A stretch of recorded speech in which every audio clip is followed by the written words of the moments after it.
The Soldiers of Ares. Epilogue. The doors to Ares' throne room were closed shut, and there were only two people inside it now, the war god Ares himself and the messenger god Hermes. Ares was in a very foul mood right now. He had just heard the news that even his champion had failed to capture Daedalus, and that the old inventor was back in Athens now under the watchful eyes of Athena. Needless to say, he had had better days. He took his anger out on anything he could find. His entire throne room was a mess as broken furniture and twisted weapons littered the floor. There were also the bodies of two of his guards, who had just been unlucky enough to be there when Hermes brought the news. Ares went ahead to throw a decorative shield at the wall, cracking it. "Now whatever did those poor shields do to you?" Hermes asked.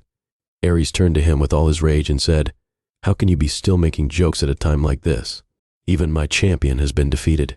We failed our mission." Hermes put his index finger up and began to shake it. No, my dear war god. "Let's make one thing clear. You failed your mission, not me," Hermes said.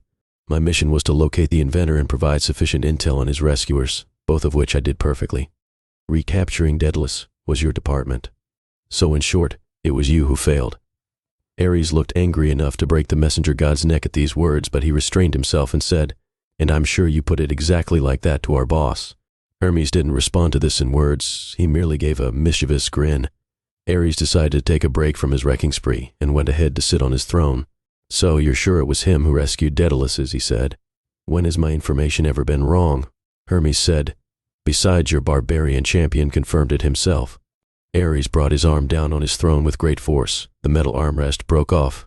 "So then Achilles is still alive. He was a pain in the neck during the Trojan War, too.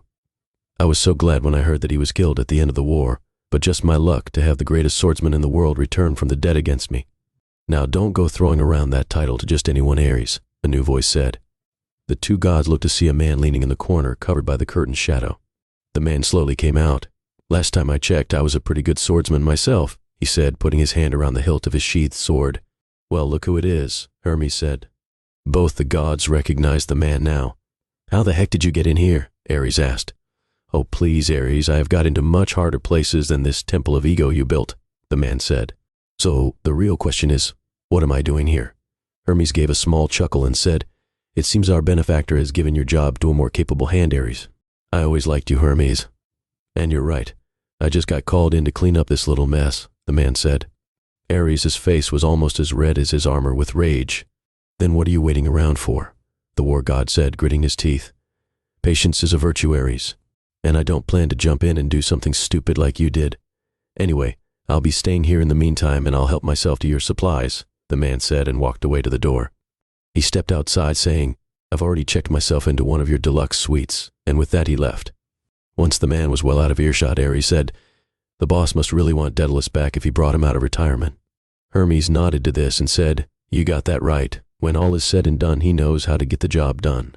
"He's not that great," Ares grumbled. But Hermes just smirked at him and said, "Try telling that to every quest, monster and warrior that he has faced and defeated. Even the most powerful Gorgon in history, Medusa herself, fell to his blade. The man is a true living legend. They call him Perseus, the original hero." The Soldiers of Ares. End of Book 1. Links to the books in the bio. Thanks for listening. If you enjoyed this chapter, don't forget to like, share, comment, and subscribe for more. Hit the notification bell so you never miss an upload. See you in the next chapter.